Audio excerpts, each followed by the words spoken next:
Welcome to the Claws Out podcast. We are live here at the Mic'd Up studio in Parramatta. I'm joined by Gary and Rob Jr. in studio, and Coach Adel is in his Brisbane bunker. A little bit of a change of format tonight. We're combining the two shows, Claws Out and Coach's Report. We will talk about the game probably for the first 10 or 15 minutes, but then the gloves are off again. It's going to be another debate, slightly different. Adel up against definitely up against Junior, perhaps up against Gary as well. But Junior, is it? I think you told one of our haters earlier this year to headbutt a knife. So is it going to be gloves? Is it going to be knives? Is it going to be guns? What are you coming out with? No, I'm just going to try and be logical about everything we discuss and very calm. Try and be calm. Try not to interrupt Adel like I did earlier in the year. The last time we went head to head. Looking forward to this one. Gary, another quiet week in Tiger Town. Mate, it's always quiet. Like that, nothing ever happens at the West Tigers. Seamless. How are you holding up, honestly? Mate, I don't know how our fans keep doing it. We can't go a week at the moment without some kind of massive drama in the club and some kind of massive dust up in our club, and it's getting a little tiring, to be honest. Coach, we thank you for joining us. I know you just arrived back at Brisbane Airport, I believe, at 5 p.m. Country round in the Queensland Cup. You guys had a win last night. Big win over, who was it? Northern Pride. It was a small win. It was 26-24. So big win in the context of the season, though, is it? It is. We've got four more rounds to go. We've got the bye in the last round, which helps us, but we're actually coming up against three of the teams that are in the finals race with us. But to give you a bit of an insight, like we're in 10th position at the moment, and we're 2 points away from second. So it's a really tight. Yeah, really tight fight for the 8. Well, you still got your eye on that NRLW game at Oval. Unfortunately, the girls down, I think it was 22-0 at halftime, but you said the ref wasn't doing us too many favours. Surprise. It's absolutely like we've complained about some of our men's games officiating this year. The officiating in this game is absolutely disgraceful, especially considering that the Roosters are a juggernaut in the competition. They don't need any more help than what they're getting today. But anyways, let's not get my anger and my blood pressure building too fast. I'm going to try and build it up later. Are you ready for round 2, though, Coach? Because I think you claimed a points victory over Rob Senior last week. I'm not sure if everyone agrees with that, but Rob are you ready to take on Junior? Yeah, unfortunately, what they've done is they've sent the reserve grader in to battle the first graders battle. But you know what? I don't battle Junior. I just educate him. Well, Gary, I said in respect, Rob didn't want me to mention his name tonight, so I've already mentioned it twice. But on a serious note, like Rob and Steve are a big part of our team, 2 champion guys, and we used to do West Tigers podcast, and this was almost like a rival podcast, but I used to watch Rob every week, and he is box office, and once you meet him, like I have only over the past year, I know you knew him previously, and he's had run-ins in the past, Rob's one of the most generous and caring people you would meet. So I think it's just a shame at the moment that himself and Steve are almost just ground down like a lot of Tigers fan. They don't really want to come in and talk about West Tigers. They need a little bit of a detox. The amount of people, and not just Rob and Steve, that I've spoken to over the last couple of days who are at the point they're ringing up and cancelling their auto-renews on memberships, and they're looking at not renewing as members for next season is really disappointing to hear. And I guess it's just a reflection of where we are as a club at the moment and how difficult not just this year has been, the last 15 years. And this year seems a little bit harder because of the hope that we kind of had at the start of the year, and for it to turn around the way it did so quickly and how far and how bad it's actually got this year, even though you kind of predicted it. I didn't predict this. No, I don't think anyone predicted this. And I think a lot of people are finding it really tough at the moment. All right, well, shout out to Rob and Steve. I know they'll be watching at home. Let's stick to the script a little bit. First 10 or 15 minutes on the game. I promise all the fans watching online that we will dig right into the big topics. Adam Dewey, Benji Marshall, Jerome Luai, where the club goes from here after a horrific month.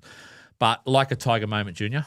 Yeah, my like a Tiger moment was former West Tigers player Dane Laurie ironically scoring a hat-trick as a lock, even though he's a fullback. So I think after the week that we've had with Adam, and then Dane Laurie coming on that lock and scoring 3 against us, that was pretty West Tigers for me.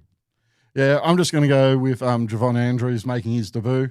I always like seeing a young guy make his first grade debut. Probably a little bit too early for him, but he went out there and he had a crack yesterday. So, yeah, he gets my like a tiger moment.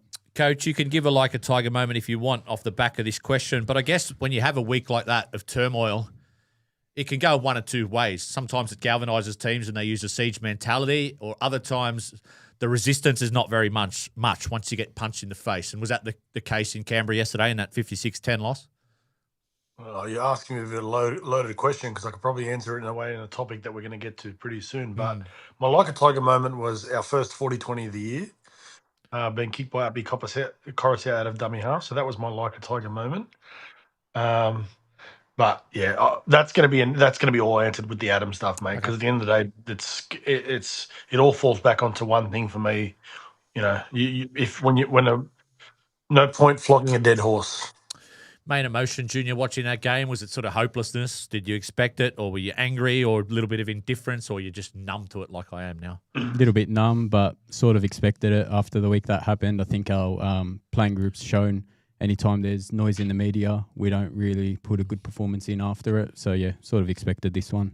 Your take on the game, Gary? Yeah, I made a joke on West Tigers Life during the week that I could see the Canberra Raiders doing the Viking clap as they went past 50, and lo and behold, we go past 50 and they're doing the Viking clap. So I kind of expected what we saw yesterday. I actually thought we probably looked a little bit better, especially earlier in that game, than I kind of expected us to look. But as soon as things got a little bit tough for us, we kind of went to water and it got away from us. That's the thing, Junior. When you're down on confidence and when you're searching for answers, it seems like no calls go your way. And in no way am I blaming the referee for the fans out there for what happened. But in that first 25 minutes, there were a few calls there where you just went, we got nothing going for us here. Yeah, and it hurts even more because we couldn't challenge anything, because I thought we did a pretty good job with the challenge. I thought we probably should have won that challenge, and that was taken away from us. So then any decision the referee made after that just wasn't going to go our way. It doesn't really matter, though, if you have a challenge when there's a blatant knock-on in a lead-up to a try that gets reviewed by the bunker and they just completely miss it. Yeah, look, like I said, it's not the reason we lost by 46, but it certainly doesn't help when you don't have calls going your way. Coach, I might ask you for your lotto numbers later, because you've been right a lot the last month. I know you've got some things, or I'm sure you've got some things wrong this year, but off the top of my head, about 5 weeks ago, you said our season was over after that Newcastle game. At the time, we were sitting 7-7 and probably just 2 points out of the 8. And then 2 weeks after that, you said our season was about to fall apart just before the Warriors game. And you've seen what's happened the past couple of weeks. Has anything surprised you over the past 2 weeks? Well, yes, a player deciding not to play because they got put into a position probably surprised me the most. No, not really, because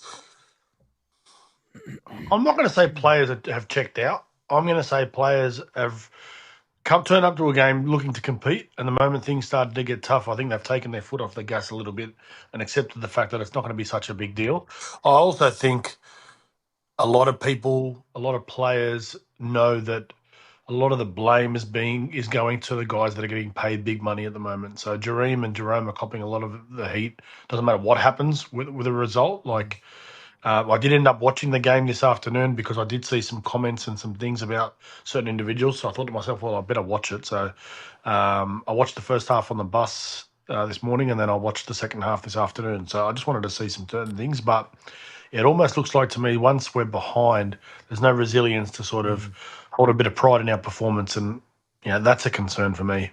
Is that the first thing that sort of falls apart, Coach, the defence? Because at the moment you look at the NRL ladder, down to 15th spot, but the worst defence in the NRL. We've conceded 573 points, and you'd think, not wanting to be a doomsday merchant, but the next 5 more weeks, there's probably plenty more points coming the way we're going. Well, it's a little bit of a nail in the coffin probably to the guys that sort of are looking after our coaching from that perspective.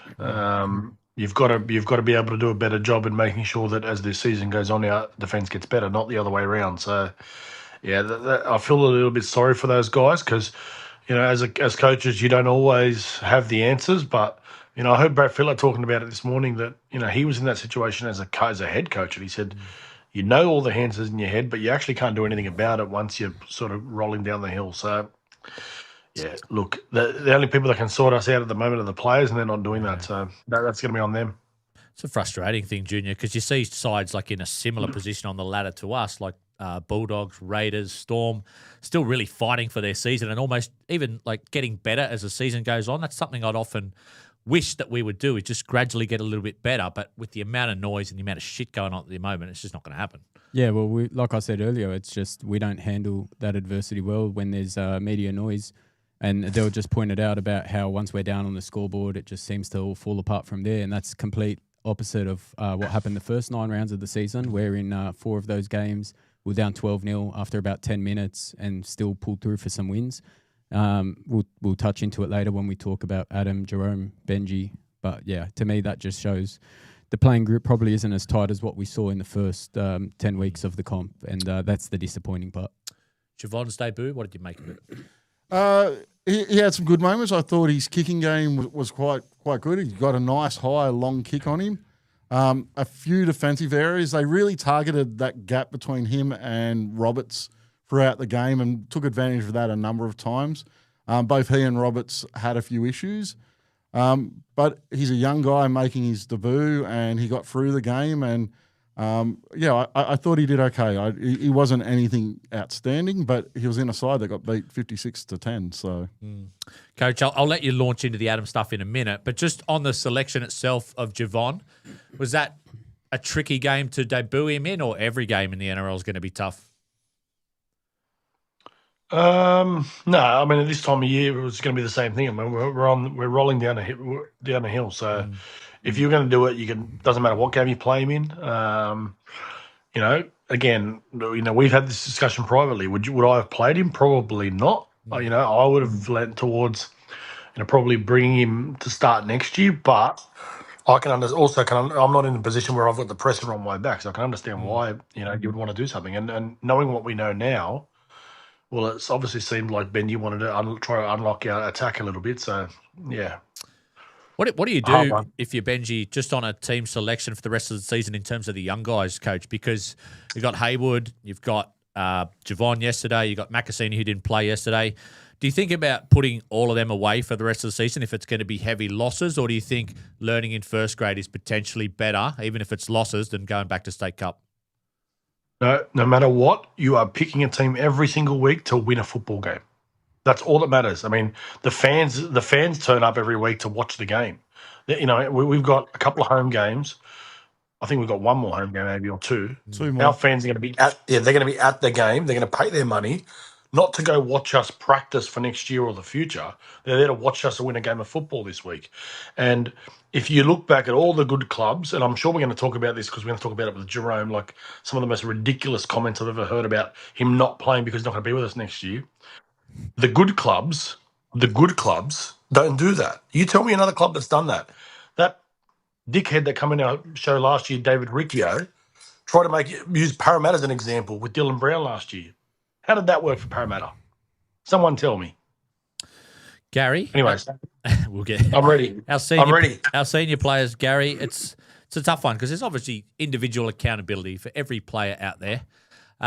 Do you think some of them have checked out and been really disappointing, or do you just think the amount of noise going on at the club, guys that have been below their best, like Buller, like Terrell, like Tito, not saying you give them a pass, but there's probably reasons why they're so off the boil? I don't think there's any excuses once you get out onto the field. So I was quite disappointed in a number of players yesterday. A number of senior players I thought weren't.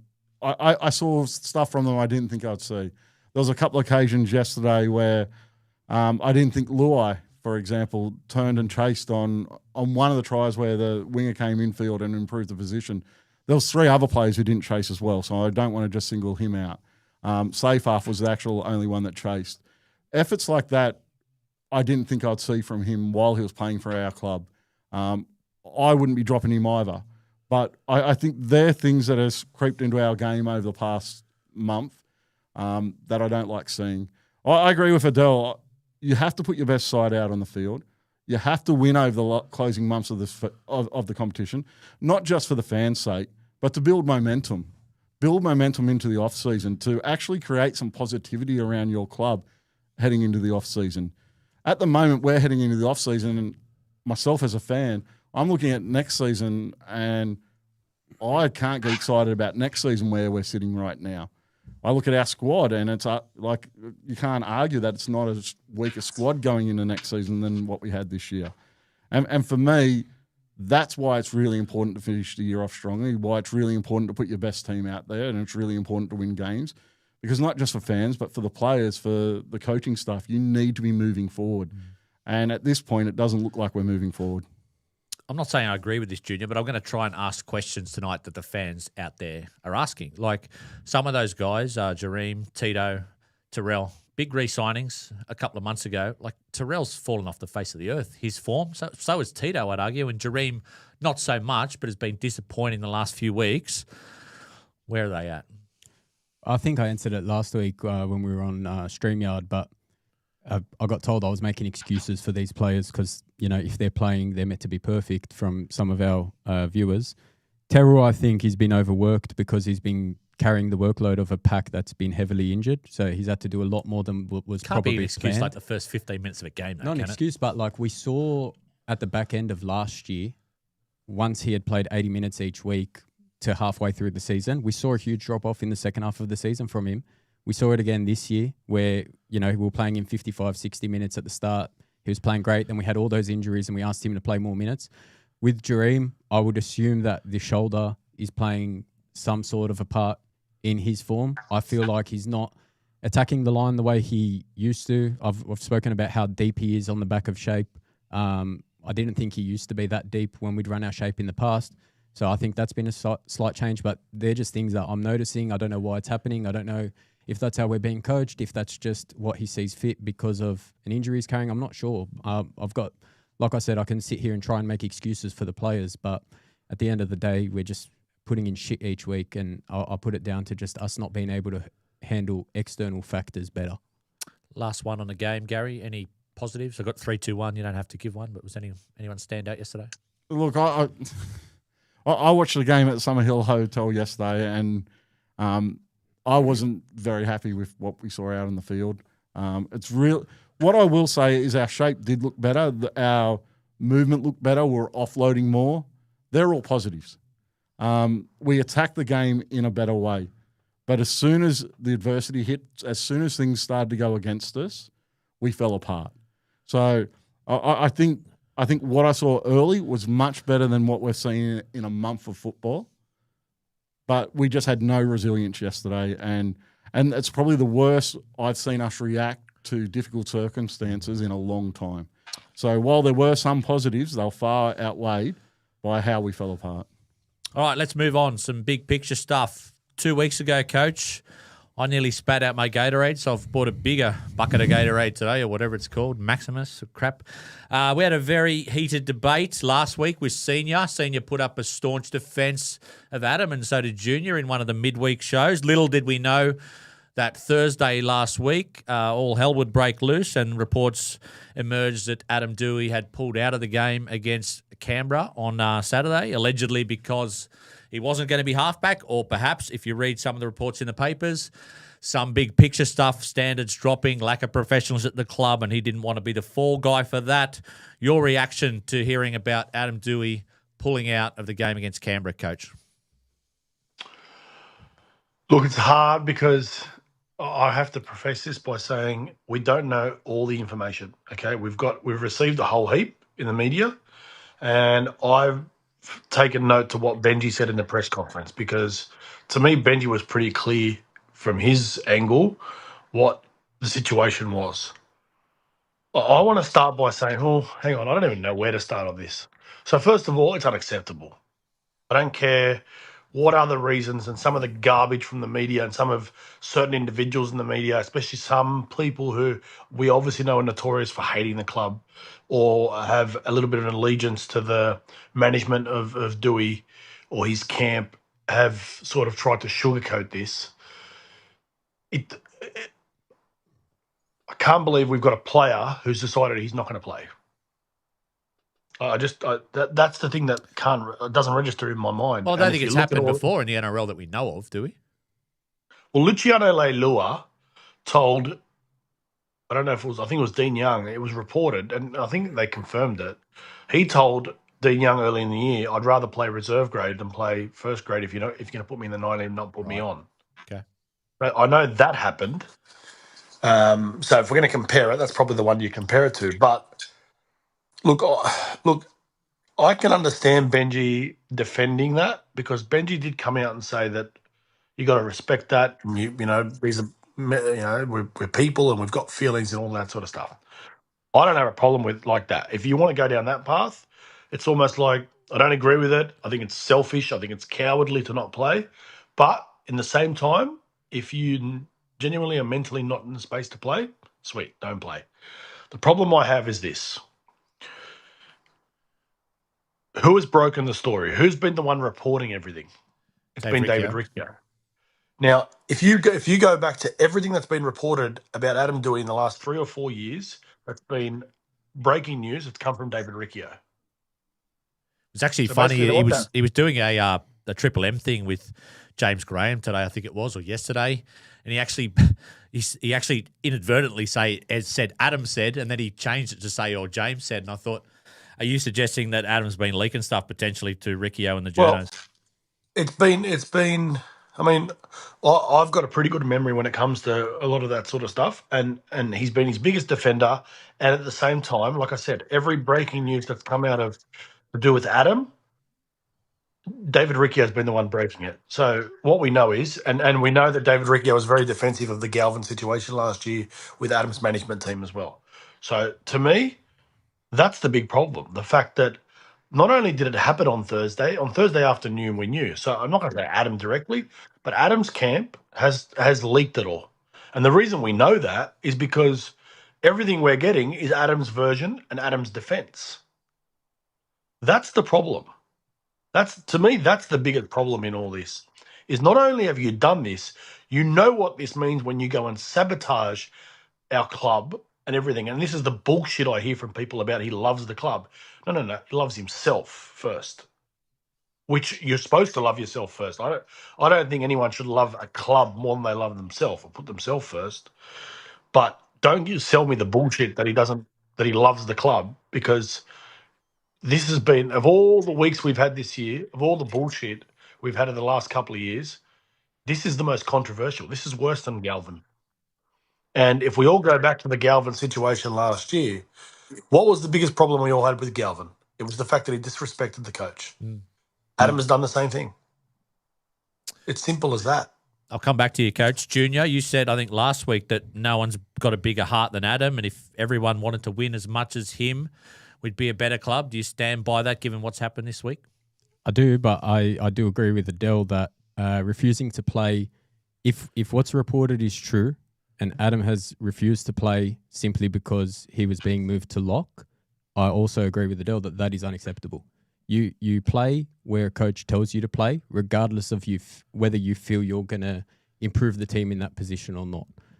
Where I can defend Adam is, I feel the decision from Benji to want to move Adam to lock is disrespectful from Benji, because I said it earlier in the week.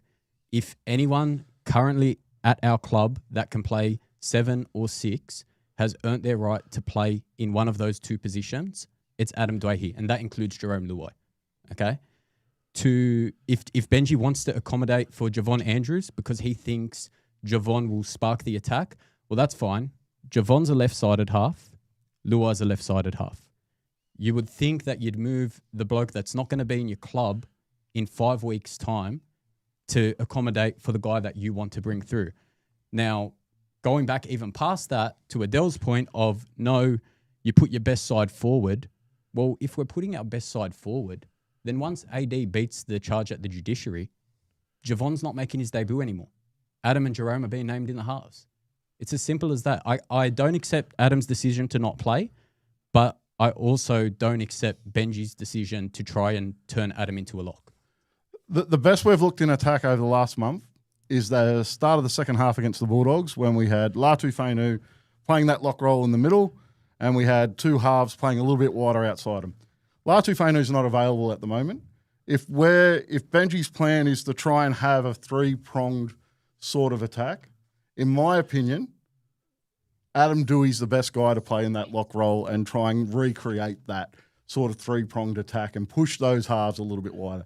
So I can make an argument of why Benji may have come up with a plan to play AD at lock. The problem is we don't know what his plan's going to be. We'll never know what his plan was because AD turned around and said, I'm not doing it. It was interesting, Gary, because you actually, I don't know if you got shot down, but a couple of weeks ago you raised a hypothetical to do it, and that looks like it's the case. Yeah, and I wasn't even suggesting it. I wasn't suggesting that he moved position. My suggestion was, and it was at Junior, because Junior was saying that he's that guy that loves the club, will do anything for the club. But I didn't think he'd like a move like that. And that was the only reason I raised it. And I think it's been shown that he wasn't keen on that move. He wasn't willing to make that move. Coach, apparently the CEO, Adam and Benji are meant to meet tomorrow for a crisis meeting or talks. They will have to. Reports were starting to seep out, I assume, from Adam's camp or wherever this afternoon that it's not repairable and Adam's got no interest in playing under Benji Marshall anymore. Is this at all repairable? Surely it's just it just can't be repaired. Something like this, a relationship between a player and a coach. What are we trying to repair? Who are we trying to repair for? Like, what are we doing? Yeah, I know the COE, there's fobs. Every player gets given a fob. I'd cancel that fob. That's what I would have done. Like, this is actually going to make my head explode. We're sitting here trying to justify or make arguments why Benji did this. Who gives a shit? There's no argument or debate about Benji and what he decides to do. He's the coach. It's like when Uppy used to get moved to play 7. There's no better hooker at our club. Imagine he turned around and said, no, I'm the best hooker in this club. I'm going to play hooker. Imagine that's the path we had to go down this whole time. Like, what are we even talking about when it comes to the position? And what are the other reports? How he told him. I'm a coach. I know how you do this at the highest. Mate, you're playing halfback this week. Mate, you're playing lock this week. Cool. Can you do a job for us? Yep. Mate, anything you want.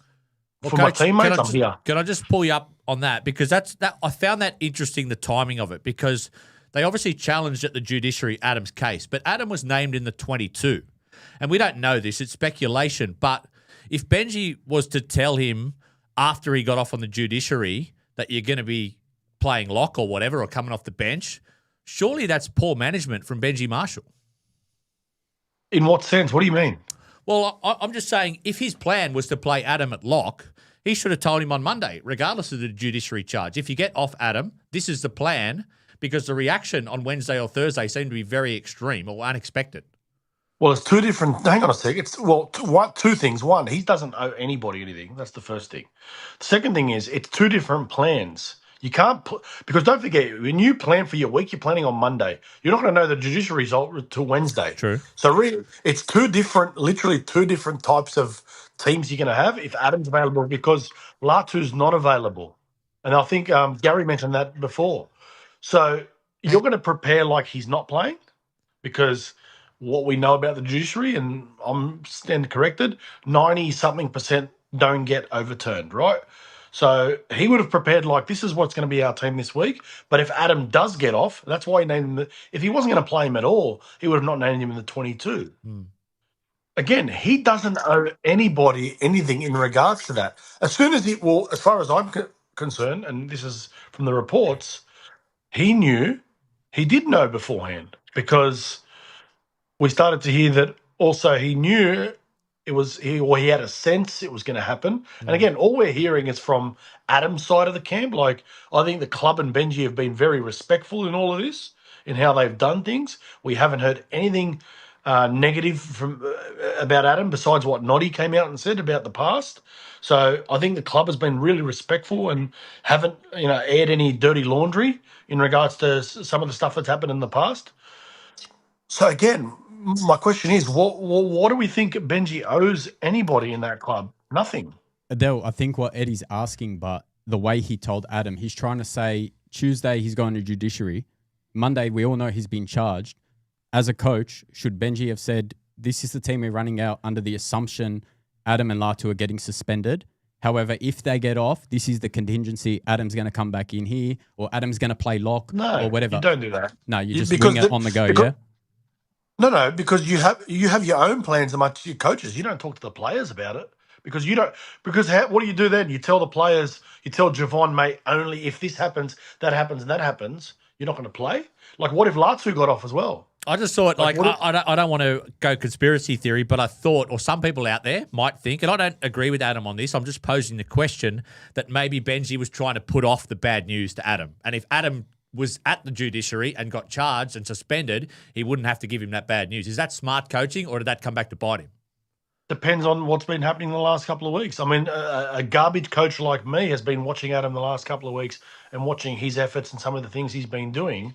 And I'm a reserve, like I'm a nothing coach. You think those guys that haven't been watching the games religiously haven't been seeing some of those things? So again, he's owed nothing. None of the players are owed nothing. Like, as coaches, you can deal with it however you want. Have you not heard the Jai Arrow debut story? Have we heard the Jai Arrow debut story? Because I want to share it, because we talk about man management. Jai Arrow didn't get told he was debuting till after a team meeting, and Wayne Bennett said, "By the way, Jai, you're debuting," and walked away. Like, we don't. Coaches do things differently their own way, and the way you treat different people is going to always be inconsistent. But again, I'm not going to speculate when and when he didn't tell him. All I know is you are paid to play football. Gary, surely this is untenable. Oh, yeah, I can't see any way. And it's not just the disrespect to Benji, it's the disrespect to teammates. I don't know how he walks back into Concord and his teammates who went down to Canberra yesterday and got absolutely flogged while he was back in Sydney. I don't know how they can look at him the same way. I don't know how they can trust him the same way. I don't know how they can line up with him in a game in the future and look at him in the defensive line and have the same trust that they may have had from him in the past. I think that's a relationship that I would think would be severely damaged by his actions last week. Now, again, I'm not pro Adam, but I'm going to pose this question. Do you think he's just said enough is enough? Because he's been at the club through all our lows, right through 3 knee reconstructions, some good performances. Benji Marshall over the last 3 years has had run-ins every year. It was John Bateman and David Clemmer in 2024, the whole Galvin debacle last year. Now, I'm not going to say he's lost the playing group, but the season has absolutely fallen apart. There were reports, again, it's emerging from, I assume, Adam's camp, that it wasn't just about the change of position. It was potentially about something bigger, and the fact that there's a lack of professionalism at the club, or falling standards, or there's favoritism towards certain players. Is there any sort of loophole or little thing where Adam might be in the right in saying, you know what, I've had enough of this shit show at this club. We're not professional. We need to do something better. I'm going to take the fall and just say, no, I'm not playing. Well, everything I'm about to say is opinion, but I think what Adam wants is what us fans want, and that's stability and a clear direction. Now, Benji said before the season started that Adam would get a shot at 7. Adam played at 7. He's played well at 7. Even when you talk about the last 4 games where we've only scored 4 tries, well, we're going to pin all of that on Adam, even though Adam scored 2 tries and set up the other 2 for the only 4 tries that we scored. We won't talk about the other 12 players on the field. And I think Adam was hurt when he's been moved from the halves. I mean, Benji Marshall decided to leave for rugby union in 2013 because he didn't like the direction the club was going in. And I think Adam's the same thing. Benji came out recently in an interview with Fox Sports and said, I felt I wasn't wanted, and that led me to switch to rugby union rather than continuing to play for a rival club. Like he said in the press conference yesterday, Adam's a human. I think Adam's hurt by the fact that he's been moved aside, especially when you consider the fact that a bloke that signed with another club in round 9 this year and then signed with a second club only a week and a half ago, who our club said, we're going to let you go early because we have a clear direction for our future halves, assuming Latu and Adam were that clear direction. And now a week and a half later, our head coach has said, well, you're going to play lock because I've got to let Javon play. And then, like all the other things I explained earlier about Javon being a left-sided player, Luai being a left-sided player, and you're moving Adam to accommodate rather than moving Luai. And yeah, I just think it's undefendable, the decision. You can Putting my hand up. Coach, I was going to say, I was going to give the debate rules, but I forgot. You're allowed to have a couple of timeouts. So this is one of your timeouts because you've been sitting back there. I appreciate Junior's opinion, right? But First of all, let's not compare Adam Doueihi to Benji Marshall from a player perspective, right? Not just individually, but his accolades, his position in the club. Let's not even go close to that. So first of all, let's throw that out the window. Second of all, what you're just talking about with Benji, and you're using Benji as an example. What did he do that year, Junior, on his way out? I'm going to put my hand up. What did he do that year on his way out? I'm going to explain that. This is my timeout. This is where I'm going to interrupt. All right. No, answer my question first. Hold on. This is me answering. Okay. If we can't compare Adam and Benji because of different careers, then don't compare Benji to any other coach in the NRL because they don't even have the same amount of experience. Now, with what Benji did, I'll answer this part now. With what Benji did, Benji moved to right centre so Luke Brooks could debut with Braith Anasta.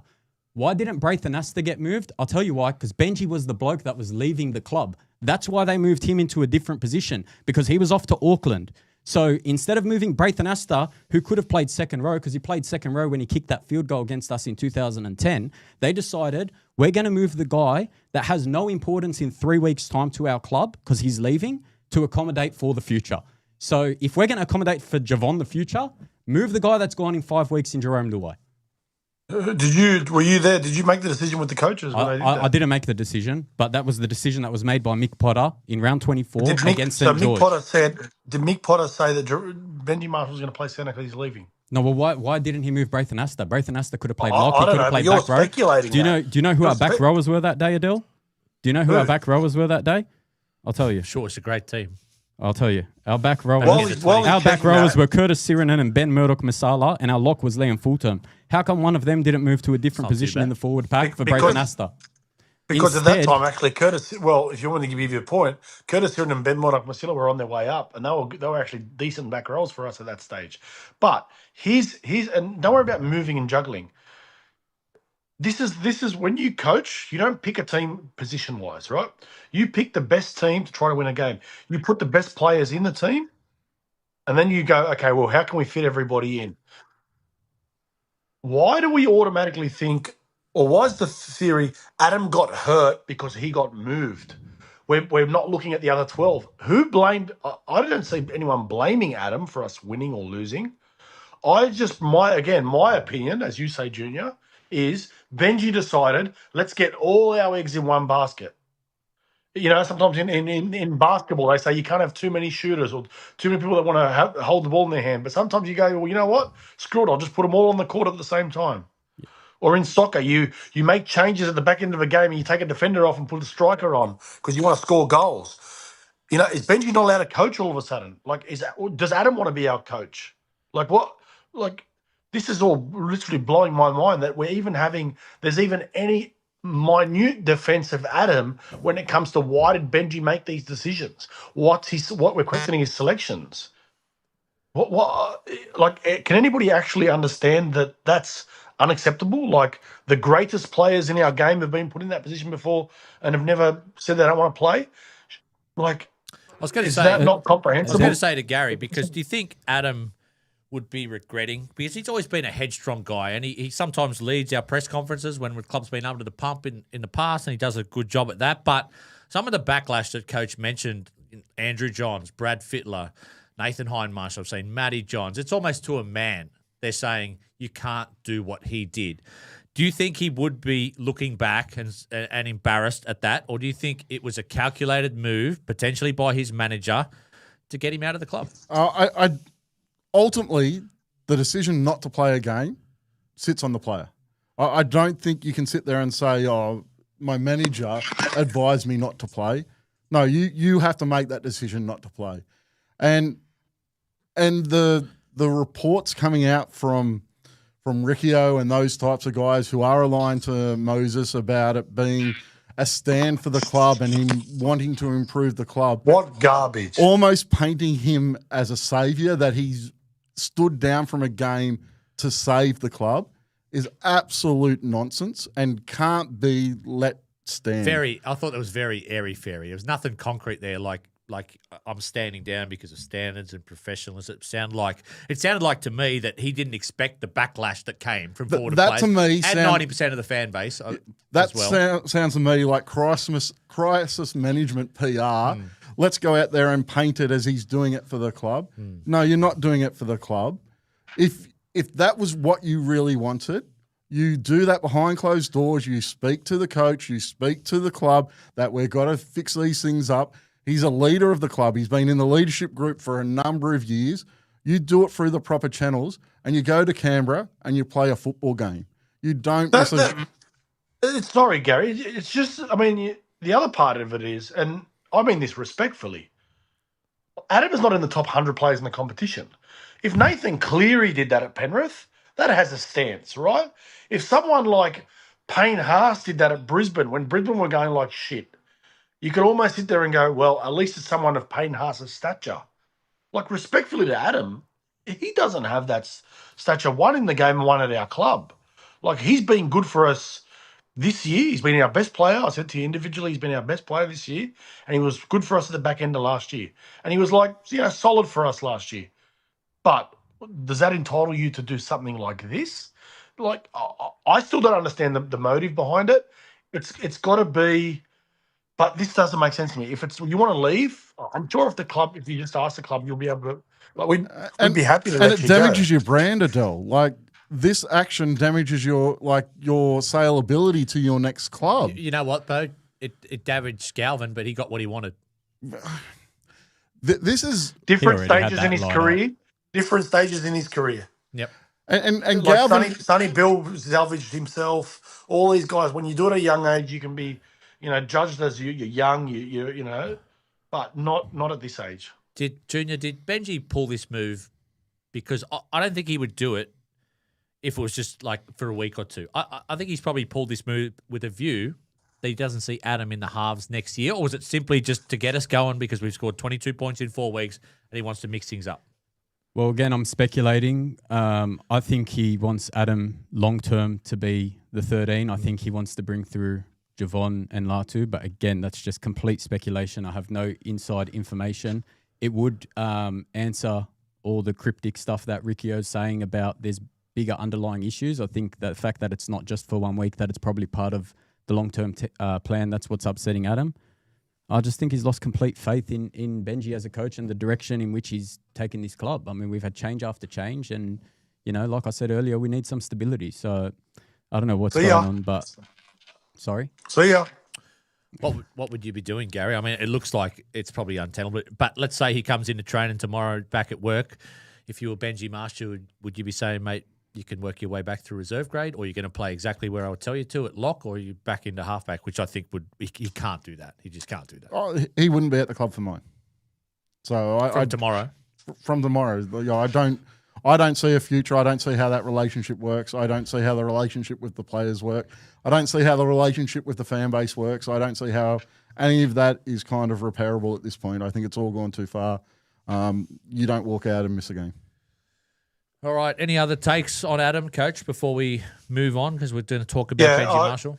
Yeah, it's the same topic. I know we're going to move to Benji, but everyone calls me Benji's biggest defender. This is the biggest test of Benji Marshall's career as a coach. I think if he allows him to come back, I think it's the weakest decision he'll make. And I think this is a big test of standards in regards to our club. Ironically, the Riccios and the Royal talking about our standards.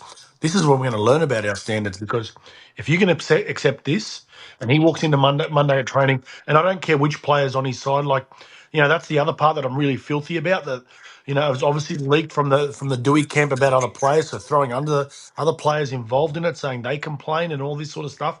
I'll tell you who I believe, Benji Marshall, when he walks into a press conference and says, no other player walked up to me upset. I definitely believe that. Someone who does things, puts a face to it and puts a name to it and stands in front of a camera and says it. The fact that that's been leaked.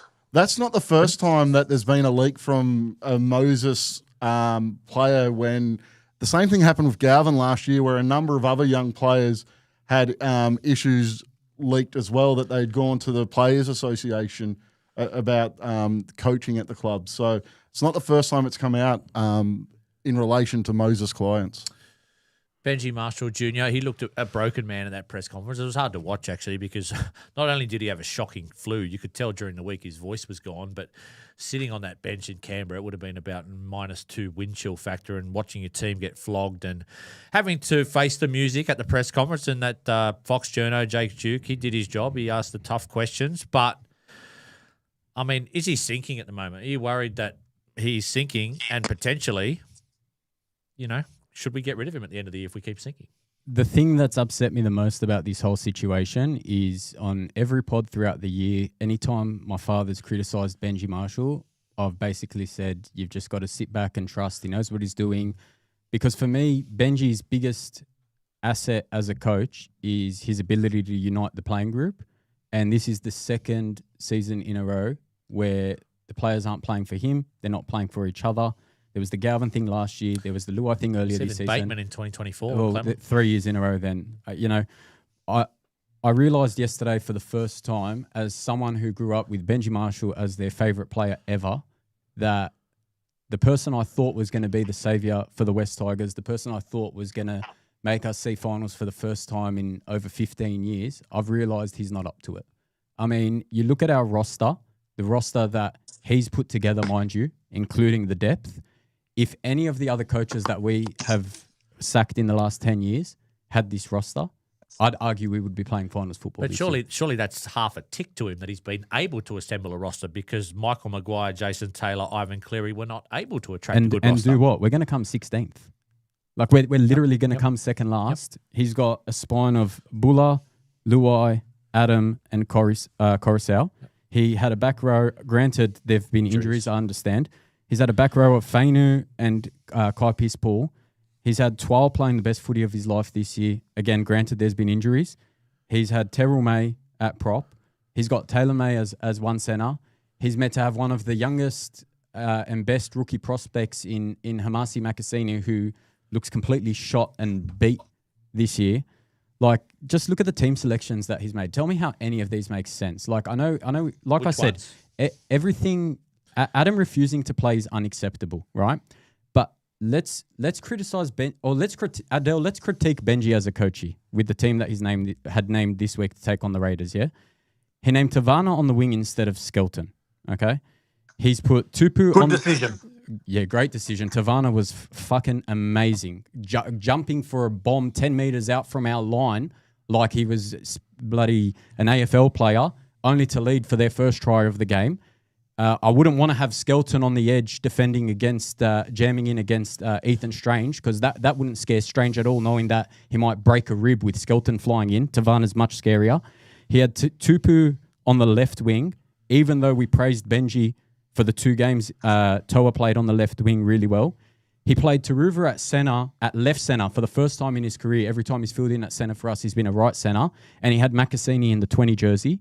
He had Javon play halfback on the right-hand side of the field, even though he's played all his cup on the left-hand side of the field. He wanted to play AD at lock, even though we've got Twal in career form who's playing lock. He put Bunty back to the bench, even though his best footy has been when he started at prop. He put Pole starting, even though his best footy's been off the bench. It's brain-dead decision after brain-dead decision. He brought Haywood on with 18 or 20 to go, and the game's completely done because, that's great for his development. I mean, I don't know what to say. When he's planned to play... Hang on. Do you want me to finish? First of all, I've said this before. This is not a video game. I know we're at home and we get to sort of play super coach with teams, right? That's not how rugby league works. First of all, because we are hypocrites. I include myself. We are hypocrites. Because I'll tell you what happens. We say, why doesn't he play Skelton? And when Skelton's playing, geez, Skelton is shit. This is what we do. Then we say, why isn't Bunty playing? And then Bunty's playing his best football when he's starting. Rob, he basically threw us down the rabbit hole against the Warriors by getting Simbin. I don't even know how he's come straight back into first grade. So many of these guys that we 1 week, and then we talk about Makasini not being in the 20, but then a week and a half ago, and I'm not talking about you, I'm talking about us in general, because you're saying it's a brand new decision. Makasini's tired. Makasini's busted. Makasini's this. He should be in reserve grade. We put him in reserve grade. Why is he in reserve grade? Well, he's better than Tito, who's playing left centre. Like, that's what we do. But you said name your best lineup. Is Tito at left centre better for our lineup than Makasini? Well, yes or no? Well, yes or no? What? Is Makasini left centre better for us than Taruva? Yes or no? No. Man, you'll defend anything. Gary. No, sorry. Say that again. Is Makasini playing left centre with Junior Tupu or Tavana or whoever on the wing better than Makasini left centre and Taruva on the wing instead of one of those? Of course he is. So why wasn't that named? Because I'll tell you why, Rob. Because they have more information than us. They sit there every week, and it's like I said to you, it's not a video game for them. They actually sit there and they watch. They have conversations. There is so much stuff that happens inside four walls of rugby league clubs that we don't know about, and there's a reason. Plus, on top of that, just because we believe that's our best lineup, just like earlier this year, Owen Paddy didn't play the first 10 rounds for Canberra. And everyone's like, what's going on here? There's a theory behind it. There's a reason behind everything. There's sports science, there's fitness, there's what their load looks like, all that sort of stuff. And I'm not saying that's the reason why he didn't get picked, but there is so much more to it than just going, he's our best left centre, play him at left centre. Gary. And maybe they're trying something different. That's all. Gary, are you concerned about his immediate coaching future?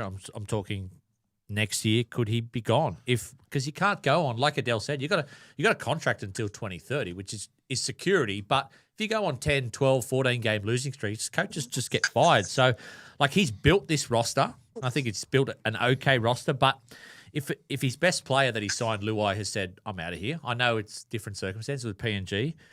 The playing group looks fractured. We don't know if it is fractured. Maybe there's nothing to it, and they still love Benji, but they're certainly not playing for him at the moment. If this continues, this form, could the club let him go, or could he walk away? I don't see a situation where he walks away. I would be concerned we get 10 rounds into next year and we're really struggling. I think questions will really start to be asked. I do have concerns we get to the end of this season and we're getting 40, 50 points putting on us between now and the end of the season, especially games against Parramatta and St. George coming up and they turn ugly. I have concerns there could be questions asked between now and then. But I think he'll last in the next season, but we need to start the season well next year. The side needs to start the season well. Otherwise, I think the noise will start to grow quite loud around him. Junior, his coaching staff, you'd think they're in the gun now because, I mean, if Shane Richardson was here, and we'll get to Holman Barnes and Shane Richardson in a minute because that's an underlying thing through all this shit that's going on. But surely if Benji is to stay these next 3 years, he needs to be told by whether it's Sean Millenkamp or a general manager of football that you need to change, Benji. We need to do better around you because what's happening at the moment is only going one way. Well, they can't because, correct me if I'm wrong, but isn't it in Benji's contract that he gets to pick his staff? No one has a say in that. Is that correct, Adel? Insane? It was reported today that Benji's entitled to pick whoever he wants all the way down to the water boy. Look, he needs to make changes. I know he needs to make changes. I agree with that, but if Holman Barnes... No. Every club's the same. The head coach gets to choose his staff, 100%. And that's what concerns me. I mean, it just seems like the 2005 boys just having fun. Not much is changing. Like I said, like looking at our roster, I know we've spoken about our depth and all that, but this is a roster that Benji's put together. And yeah, credit to him. He's put together a decent roster. But like we talk about, but he's just got no depth. Well, he signed the depth. Like Bunty called him for a job and he said, yeah, sure, have a job. Patrick Herbert, he saw playing at a Maori tournament and said, you know what, you want to come play NRL? Like, who are we to blame for those signings? Like when we talk about it, Mav Gaia, not wanted by the Panthers. Like his dad was a club legend for the Panthers. They didn't even want him. And we signed him. Like, what are we doing with our recruitment? Like, I don't know what's going on. I don't know what the fix is. All I know is if this was Michael Maguire, we'd be calling for his head. If it was Jason Taylor, we'd be calling for his head. Like, this is the best top 30 squad we've had since 2013, and we're going to come second last.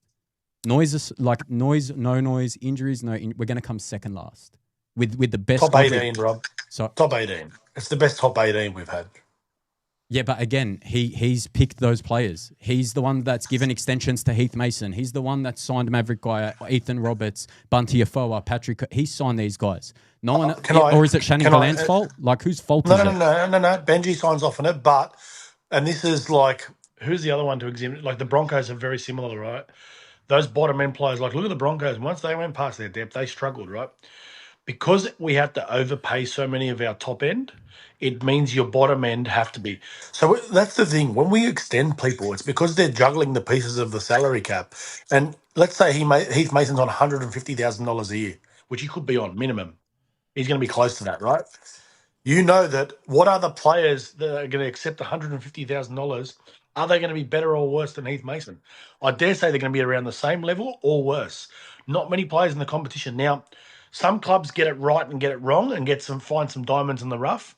That's the next challenge. But in professional sport, you don't have the time for that. Someone else may be able to benefit from what Benji was able to do in regards to our top 18. So, Because that's what I think he has got right. But the problem he's got at the moment is those 18, well, the majority of them, besides who's the only one out, KPP at the moment, and they're Taylor. letting him down at the moment. Who's the other one out? Taylor May. Royce Hunt, And Taylor May, Taylor May, right? Yeah, and But- Royce Hunt, sorry. Yeah, they're the ones letting him down at the moment because they should be doing a better job now that we got the majority of them back on the field, but they're not. Now he will have to answer you before Eddie, mate. He doesn't have 10 rounds. If we're down the bottom next year, it doesn't matter. I mean, he'll have to stick his guns out so he gets his payout, but Yep. there's no way the club will. You just can't, unfortunately. All right. Now, Gary, I don't believe this for a second. I'm going where other podcasts probably wouldn't go, but this is just comments you read online. Probably some of them from haters or people with 12 followers, or some of them probably don't even follow the club. But does he play favourites, Benji Marshall? Because I've read comments, and again, it's on Instagram and forums that you can write whatever you like, but they've got a very heavy Polynesian base of players. And some players, some people have talked about, well, Jerome did something on Instagram 4 or 5 weeks ago and he's still playing, and Adam's the one that has to move on. I don't believe for a second that Benji Marshall would play favourites in selection or how he trains players or whatnot.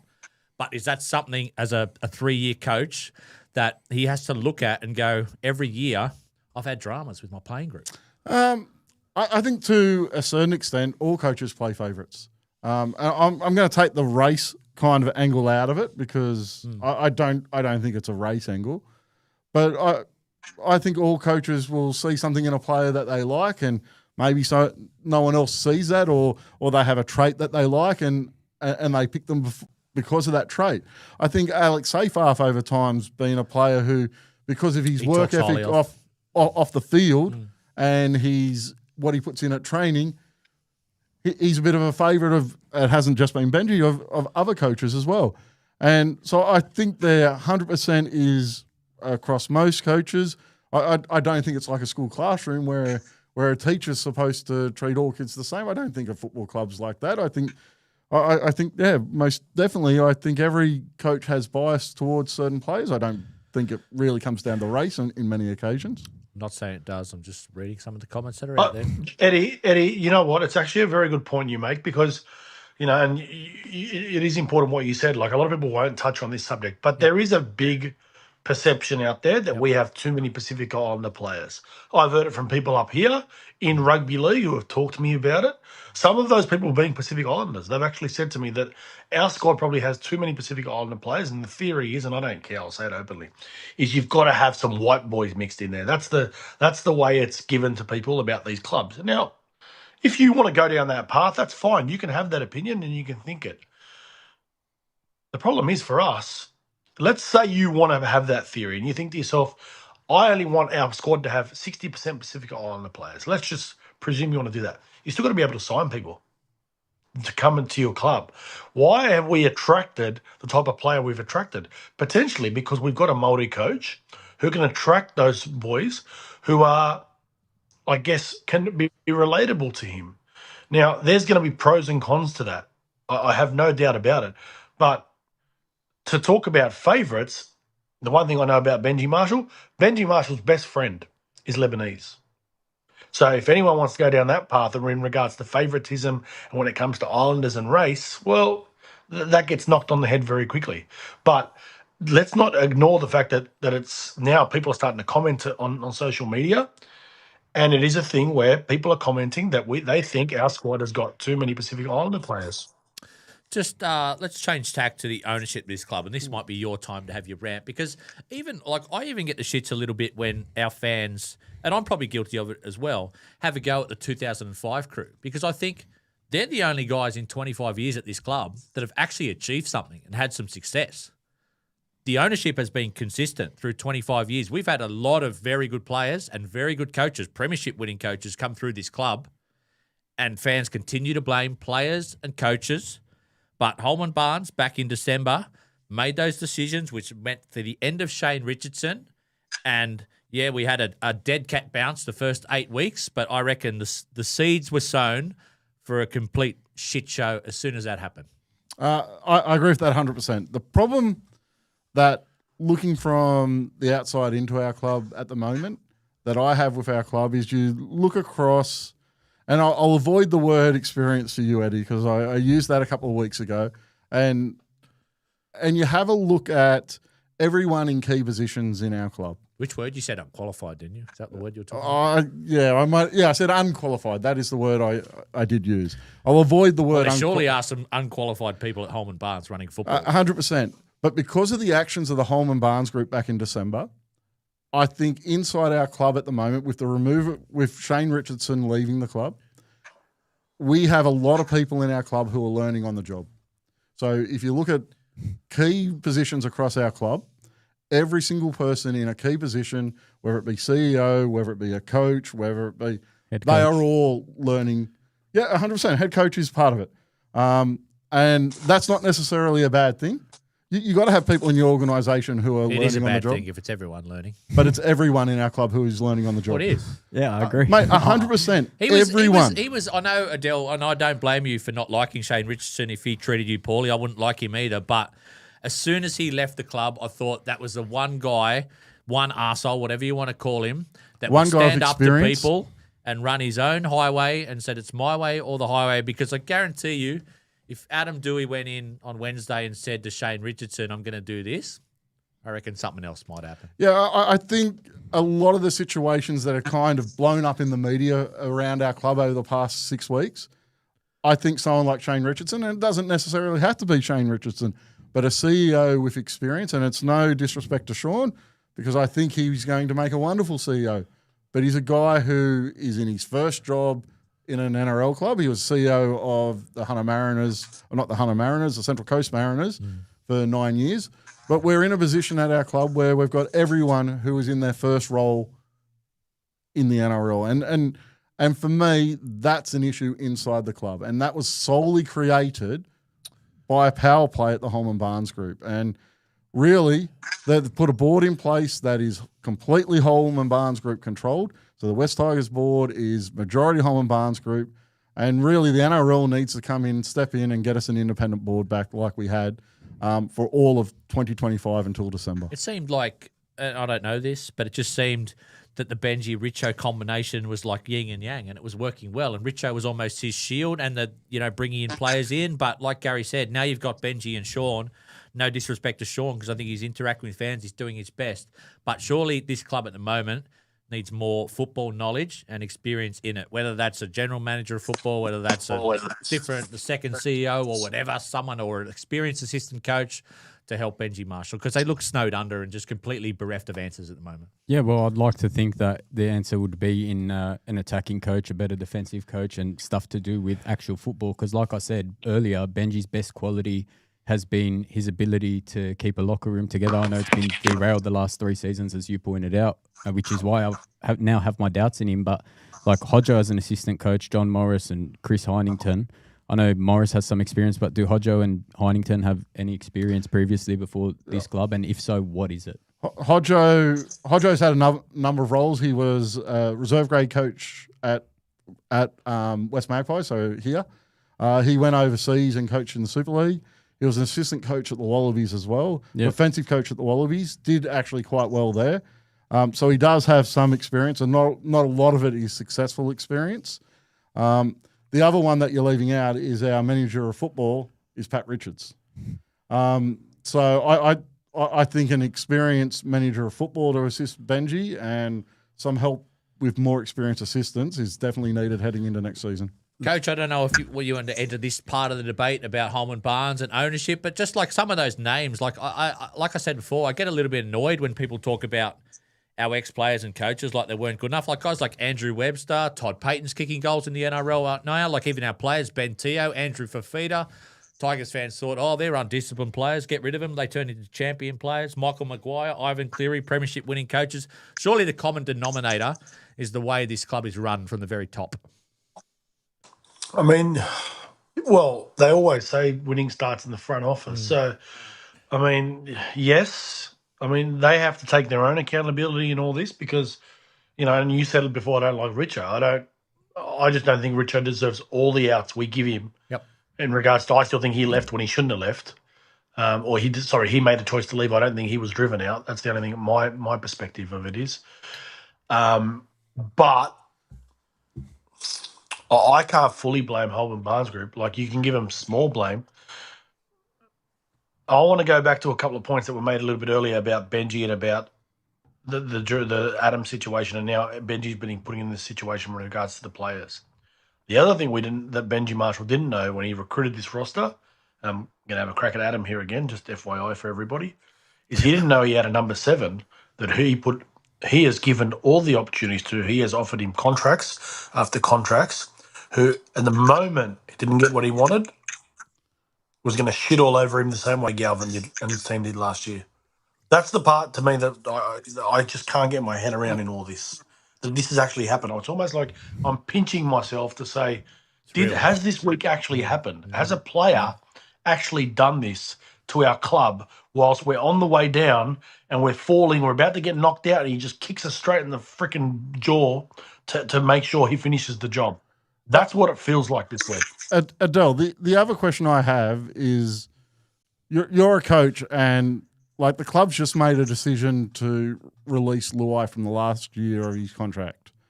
Now, if you knew, and you've said you agree with that decision, if you knew Adam was going to actually leave the club at the end of this year as well, would you reconsider your thoughts on Luai leaving?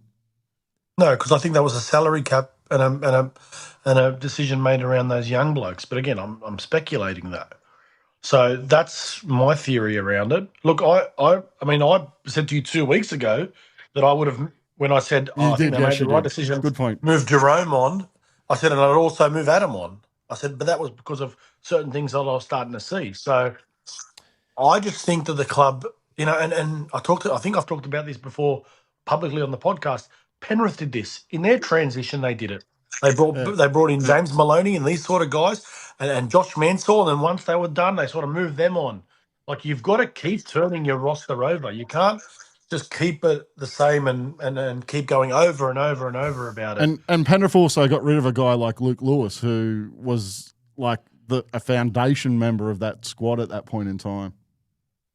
Yeah, absolutely. And they're the tough decisions you got to make. But the truth is, Benji's going to be judged by next year. And that's where I can sit there and say, all of this is happening, but still doesn't say that Benji can get away with it next year in regards to what our results look like. So he's still going to be the one under the pump. And yeah, this is the first time. I mean, last week's press conference, I thought he looked, the first time I thought he had no answers, and this week he didn't look any better. But you could tell it's taking its toll on him. Gary, you were part of a group in the past that called for change, and you don't do it for notoriety or a big note yourself, but is it time for fans again in the off-season to push for change? Yeah, there'll be some kind of movement to push for some change from our club. We're still looking at exactly what that will be, but it'll be along the lines of calling the NRL to actually give us what the review recommended that we got completed. I think that's really important, that we get some independence for our club, some independence from the Holman Barnes Group. I'm not someone who's really pushing for the Holman Barnes Group to be out of our club, more just that we have independence from them. Oh, I just saw a text from Josh Jr. You might have to be responsible for this. If there are any super chat comments, do you have them in front of you? Yep.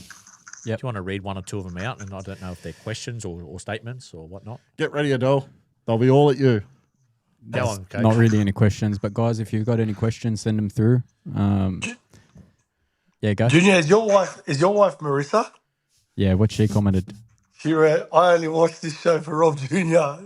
We love you, Marissa. Wow, that's loyalty. That's what we need of this coach. Mate, bit of loyalty. Loyalty. That's it. We need more of it at the West Tigers. Lucky it was his wife, though, and not someone else. While we wait for the comments, though, to come through, I just want to touch on what you spoke about earlier about playing favourites, and I want Adel's defence, because what was your stance that he doesn't play favourites? No, I didn't say anything. I don't know, because I don't sit there every week. But do I have my favourites as a coach? Absolutely. Yeah, because like like I said earlier, Adam not wanting to play lock, unacceptable. If he wanted you to play prop, you play prop. What baffles me again is the decision. And when we talk about playing favourites, we lost to the Warriors. Appy didn't play that day. Who was the captain? Jerome Luai. All right. Who went into the press conference after the match with Benji? Adam Dwayhe. Like, why you say that he doesn't protect players like Jerome? Mate, all he's doing is protecting Jerome. Like I said, Javon Andrews, left-sided player. Whether you like it or not, if you're naming your best team, Javon Andrews doesn't play. If you're not naming your best teams, then Luai moves out to accommodate for Javon. All Benji's doing is making decisions to protect his relationships with certain players, one of which is Jerome Luai, who sadly won't be at this club in 5 weeks' time. Hang on, that's an accusation you can't Why not? substantiate. First, because you can't. Now, let me ask you a question. Hang on. If you want to talk about it, if Adam Dewey's camp did not leak, what happened? Would we have known? How'd they leak? How do you know they leaked? That's an accusation you can't make. How do you know they leaked it? Well, when you put two dots together and you tie the lines, okay, and when the whole comments are about Adam and what the actual story is, and it's all coming from Adam's side, where is it coming from? And when the quotes are sources from inside the Dewey camp, but not naming people, that usually means it's coming from their camp. And when every single time a story is leaked by David Riccio or broken by David Riccio, about Adam Dewey, it's broken by David Riccio, and this story breaks from David Riccio. I'm not saying it's Adam, but it can be someone from Adam's camp. That sort of puts the dots together. You saying in regards to Jerome Luai is your perception from the outside looking in, but there's nothing to actually hide to say it to confirm it. Now, if Adam didn't want to play this week, okay, and Benji already said that he would have protected, or not said he would have protected him, but he said we will respect it. It would have been as easy as Adam has twinged his hammy this week and he won't be playing, or he's got a delayed concussion. Okay, well, let's just presume that was the case. Let's presume that was the case on Jerome's one, right? Yep. Did Jerome's camp leak anything and shit all over Benji? No, but do you know what? Do you want to know what they did straight after the game? Told him to leave. But do you want to know what they did 10 minutes after the loss to the Dragons that week? What? They put a post saying, "I told you so."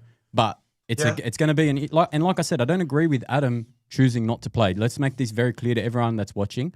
I do not agree with Adam's decision not to play against Canberra. But the question's being asked by the media now is, how does Adam face his teammates on Monday morning? Well, how did Jerome face his teammates on Monday after the Dragons game, after that stupid post he put up? How can you sit here on this podcast, defend Benji Marshall, defend Jerome Luai's actions 3 weeks ago, but you can't see why Adam's upset with what's going on at the club after Benji said, "You're my 7 going forward. We're moving on for Jerome. We're giving him an early release. You are part of the halves with Latu." And then a week and a half later, do you know what David Riccio reported on Triple M about his judiciary charge? The club didn't plan on contesting his charge, apparently. Adam contested his charge. Did Benji show up? No. Did Benji show up for Latu? No, but that's to me signs of a shit coach. A coach should be there for his players, and regardless of that, the player shouldn't decide whether they're challenging. Was Wayne Bennett there for David Fafita? Hold on, let me finish. A player should not. Was Wayne Bennett there for David Fafita? I'll put time out. Okay. Yep. Time out. Okay. Time out. You got it. Show back. Look, end of the day, if Benji's a good coach, a player shouldn't decide whether they're challenging a call or not. I highly doubt Craig Bellamy would let his players decide whether they're going to go to judiciary and challenge the charge of a reckless tackle or not. That's up to the coaching staff to decide. We're meant to have people that are employed in our coaching staff that are looking at that evidence with the tackle, saying, "Nah, don't think we're going to be successful, not going to waste the charge," or "Yes, we do." Correct me if I'm wrong. You're a coach. Do you have that or not? Or do we just leave it up to the players? Two things. It's always the player's decision. The other thing we do as fans, of course, it's the player's decision. It's his decision. The club will put something forward, but it's the player's decision.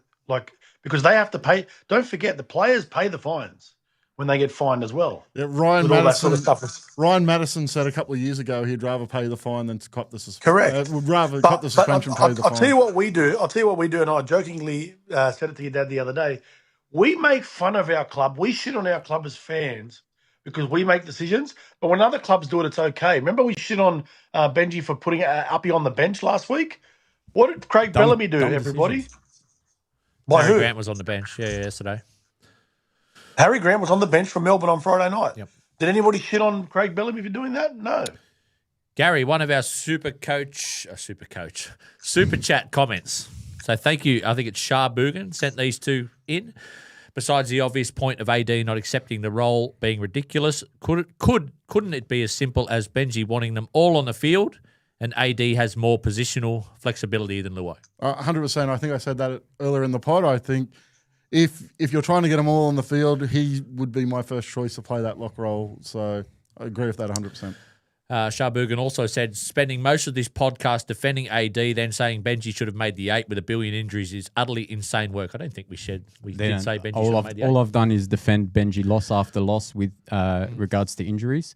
But like Adel pointed out, we're only missing Royce Hunt, Kai Pearce-Paul and Taylor May at the moment. And we're still naming the team that was named on the weekend. So. Injuries aren't an excuse for the losses now. All right, Coach, where do we go from here in terms of our halves next season? Adam's not going to be here. We got Latu, we got Javon, we got Jock Madden. I think a couple of weeks ago when I spoke to you, you hinted, not knowing what was going to happen with Adam, but you said, my style attack, maybe I'd move on from Adam, and maybe there's an experienced half that you could bring in, like a Cody Nikarima, Junior Amone's back out there in Queensland Cup playing some good football. Where would you turn?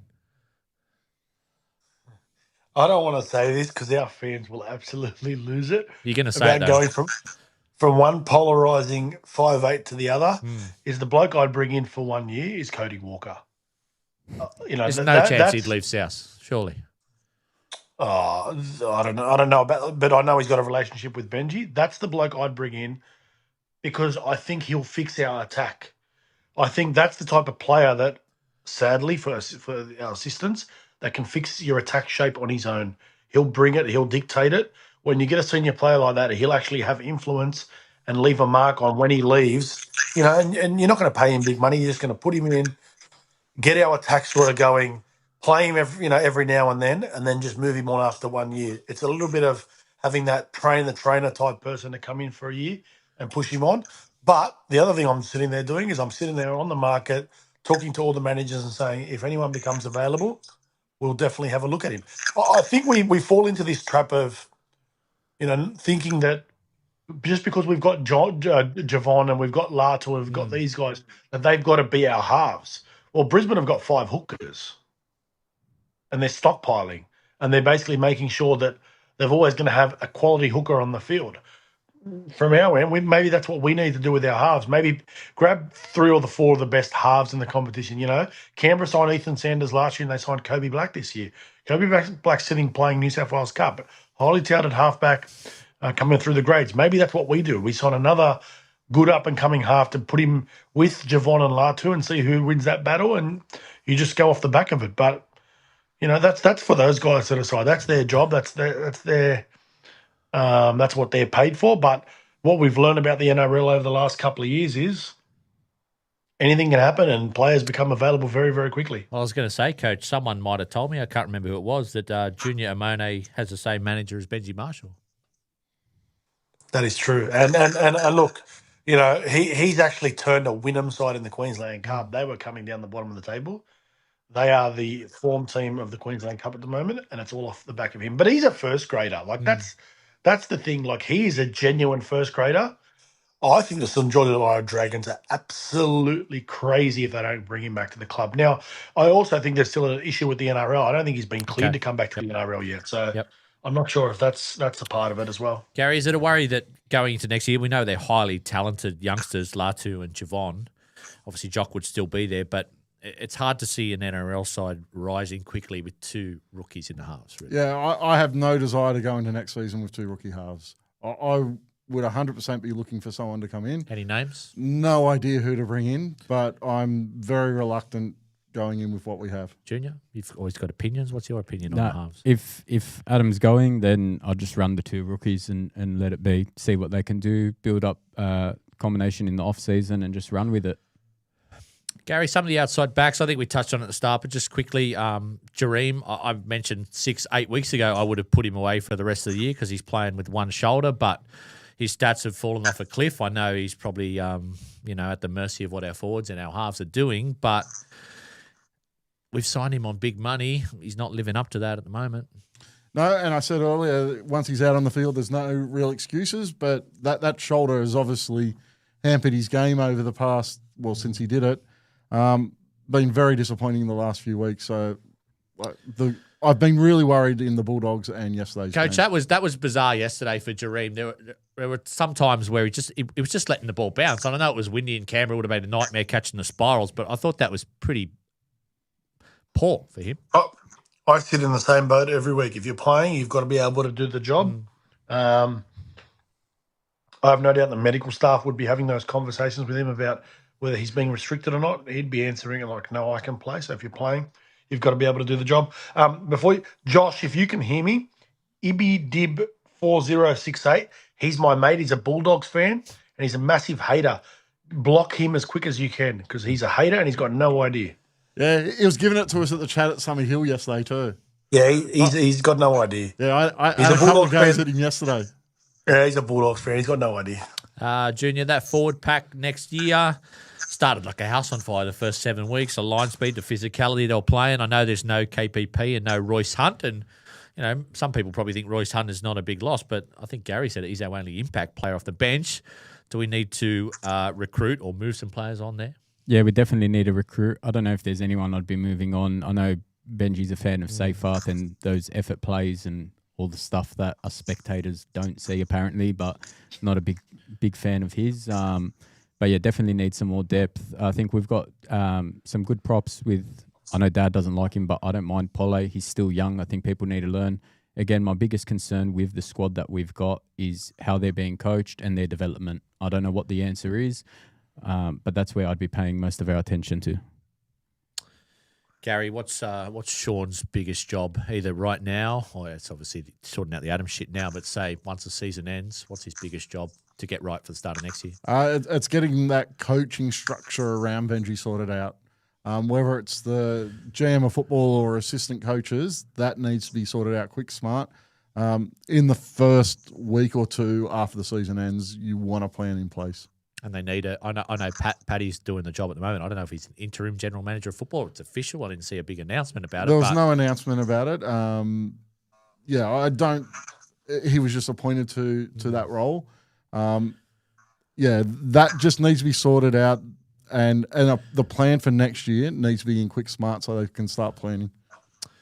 Who are your halves next week, Coach? We take on the Eels. Season's not over. We still got to go out there and play football. Oh, you're picking Javon and Jerome to play again next week. It's pretty straightforward. I mean, is Latu suspended? Yeah, he's out for another 2. Yep. Can I pose a hypothetical to you? I like hypotheticals. Hypothetical. Latu Fainu is available next week. Assume Adam's left the club effective tomorrow. All right, so you got the choice between Jerome, Javon, and Latu. Which two do you pick and why?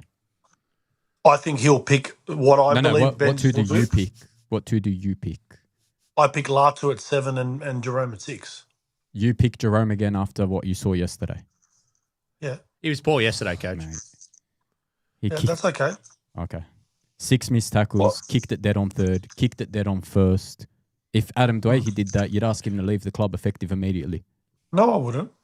I've never, ever questioned Adam's decision-making in his football. Ever.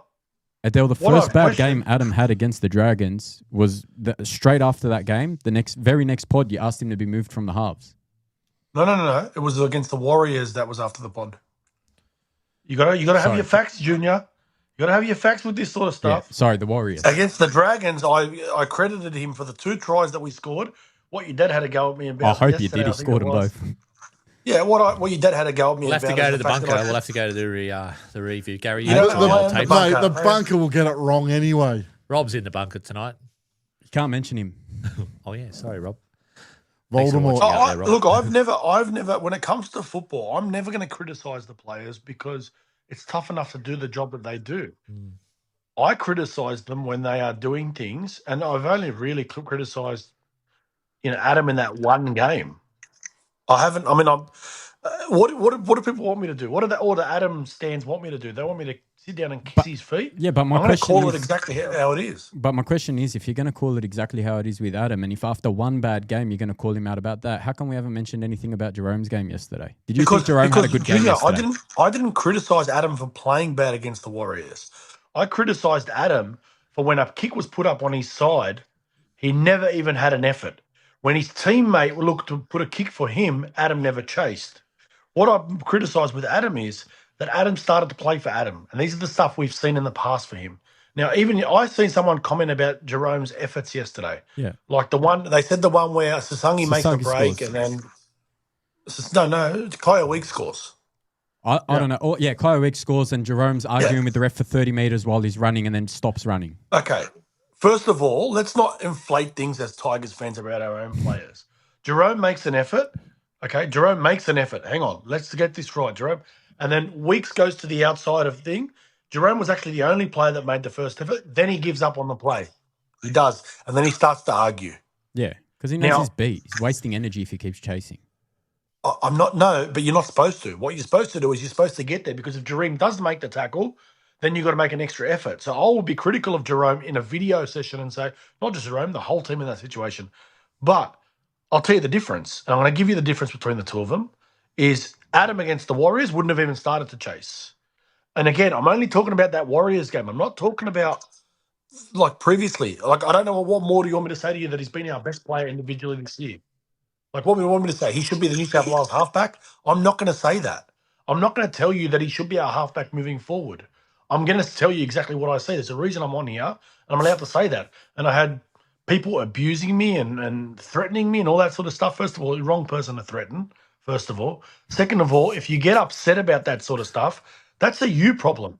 Like, even, I know you and your dad got really upset about it the last couple of days, about the whole Adam thing, but I expect people to get upset if you've got some sort of connection with, like, if just like your dad got upset for me last year.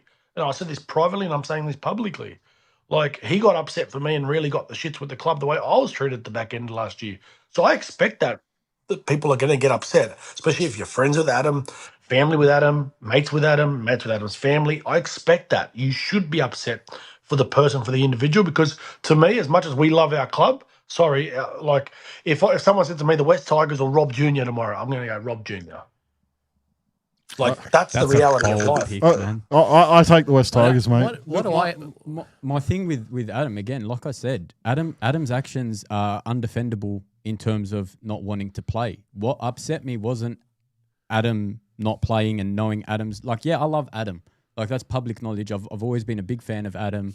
I wouldn't say that I'm a friend of Adam's. Like, if he sees me, I'm sure he'd say hi and, but it's not like there's some sort of connection, and that's why I'm upset. Why I'm upset is because, like I said earlier, I thought Benji's going to be the bloke with the squad that he's assembled to turn it around for us fans who have seen disappointment after disappointment. And I'm starting to question him as a coach, because even with this whole Adam play lock, let's say Adam said yes and Adam played lock. Well, it was reported that Benji told Adam, you'll play lock as a middle ball player, then you're going to defend that 3-man. So if he's going to defend that 3-man, that means Javon or Luai. Who said this? Who said this? It was reported on Triple M. We don't know it's facts. Okay, all right, let's assume it's fact. This is what's upsetting me, because me, as someone who's not in the four walls, as you say, I have to take the facts that the media report and what's discussed by our club. There was reports that Adam was still going to defend that 3-man. And let's get rid of those reports for a second. Let's say Adam was going to play at lock. Why would our coach want someone who has dislocated his shoulder to defend in the middle of the field? Like, we've seen Adam's efforts in defense the last couple of weeks. Let's say he's defending at 3-man, he's grabbing jerseys. How's he going to tackle and put up 40 tackles in the middle of the field? Where is the logic in that as a coach? This is what's disappointed me about the last couple of days. If Benji walks in tomorrow and first thing that's said in the meeting is, Adam, fuck off, you're not a part of this club, I stand by Benji with that decision because of Adam not wanting to play. Where I'm disappointed is the decisions that Benji's making for this club. The lack of care in whether Adam or Latu challenge their charge or not. The decisions in where you play certain players. Like, but we don't know that that's a fact. We don't know it's a fact. We can only judge with what we see with our eyes for 80 minutes each week, and it's infuriating to watch what I'm watching. I saw twice yesterday. The best thing I saw yesterday was twice and it was off Javon. So I'm not sure if it was a coaching thing or if Javon's sort of told Buller, come a bit shallower. But twice off Javon on shape, I saw Buller very shallow on the back of shape. That was great to see yesterday, twice. That's the only 2 times he's done it this season since round 2. Like, Junior, I'm worried Junior, about but- where we're going as a club because of the coaches that we have. That's what's upset me the most, because my favorite player can't turn it around. My favorite coach. Well, maybe first of all, that coach didn't know that he's starting 2 halves, and yes, I'm having a crack at Jerome here, who were going to jump off ship. One that was going to jump off ship, and one that was basically playing for himself. And as soon as he didn't get what he wants, just going to jump off ship. Because that's what you need before anything. 2 of your senior players have that mindset, which obviously both of them look like they've had, because one of them's left, which he's entitled. I'm not saying they're not entitled to do this. I'm just saying that's what's happened. They have let Benji down.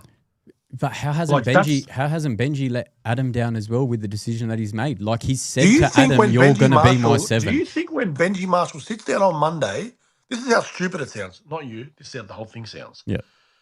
He sits there and goes, okay, let me think what Adam wants this week. If I do that, Adam's going to get upset. Oh, I better not do that. Do you think that's what he thinks? Like, I'm being honest. Do you think he gives a shit about what Adam thinks? He's trying to pick a football team to win a game. 100%. He doesn't have to. You know, in America, in the highest paid sports, they don't even chat to the players. They put the list on the board and they say, this is who's playing this week, this is who's starting and who's not. Yeah, he's like you said, he's meant to pick the best team that can play, and to take out, as you said, the player that's been in the best form for our club out of the position where he's played that football and try to move him to another position. That to me is what's making me lose faith in the coach. Like, that to me seems barbaric. So when I'm going to repeat what I said earlier. When Api Coruscant has been our best hooker and at times was made to play at 7, should he have spat the dummy? No, no, because and you're again, not I'm not defending Adam. I'm not defending Adam. No, sorry, you're right. You're not defending sorry. that. But is that a bad decision, or is that what was needed for the team? Well, I don't know. We don't have any. I don't have the answers for who we had as halfbacks that could have played there at the time, and But with Brandon Wakeham. Brandon Wakeham was the other option. That was exciting. Well, Brandon Wakeham's doing good at hooker. Gary, now. that was a bonus. That was a bonus 10 minutes to the debate. I wasn't expecting. Yeah, I just watched. Bit of bonus time. Unusual for you to watch. What do I have to do to get hate and stuff like that all Sorry. you guys get? Mate, I hate you. So There's a comment. No. We lost to the Dragons and Adam was the 7. Didn't he score 2 tries that day? Or didn't he score a try and set up the other one? But Rob, this is my point a couple of weeks ago, and I'm not criticising Adam for that game. It's a red flag to me when your best player is your halfback and you can't make the finals. And of course, there's reasons for that because of all our injuries. Yeah. But to me, that's a red flag. See, this is the point I made the other week, is I wouldn't let Adam go because I don't think he's a part of our best team. It's because I knew at the time, and I said it, he wouldn't want to play anywhere other than 7, and he proved me right. Yeah.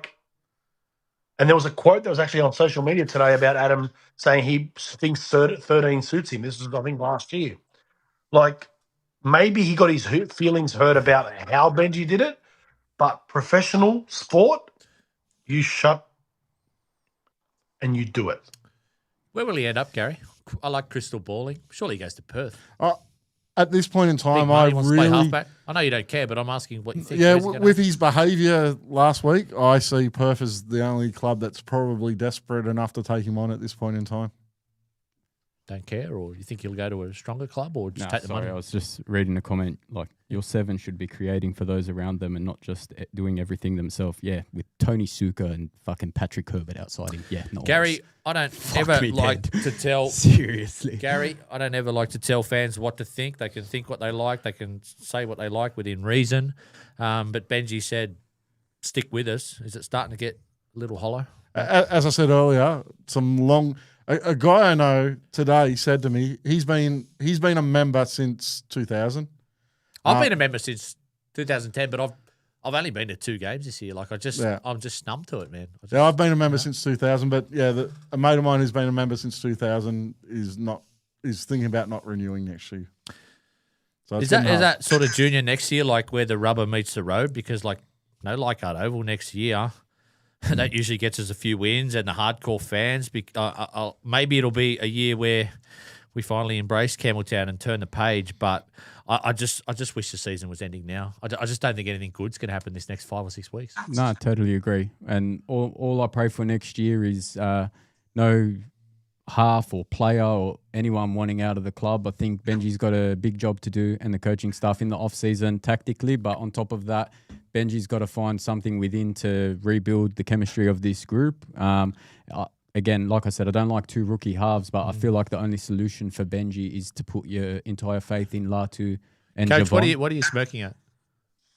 Someone put a comment that I don't want to criticise Benji because I want a job on his staff. I hope you get the job next week, Coach, and you have to go and talk to Adam. That'd be funny.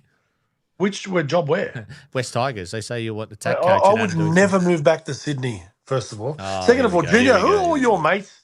Why have you put up all your mates to put all the comments on? What are you talking How about, much mate? have you paid all these people? Rob Seriously. Jr. is giving an alternative opinion, but I disagree. Rob Jr. says Adam not playing acceptable, then goes and defend him. I'm not a racist, but what are Where do you you talking find about? these? I'm not a racist, And again, but I'm Where do you not. I'm find not these comments? defending Adam. I'm questioning So- Benji's decision. I don't know why these people can't comprehend anything. Time out. It's my time out. Where do you find all these comments? I don't read them. I might well, when I go. but they don't show up on bits of paper. You need technology to see the I'm old comments. school. Eddie, I'm time-outing you. I'm time-outing you, Eddie. Okay. Now Have you got can something go. to say? Gary, who I don't even know who we're playing this week. Parramatta this week.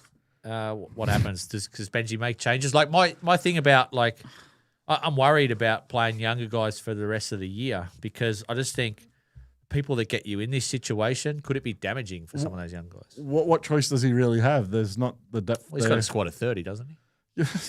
and like there's in the halves, he doesn't really have an option. He's got to play Andrews. I don't really see anyone else. Although you're putting him away for the year?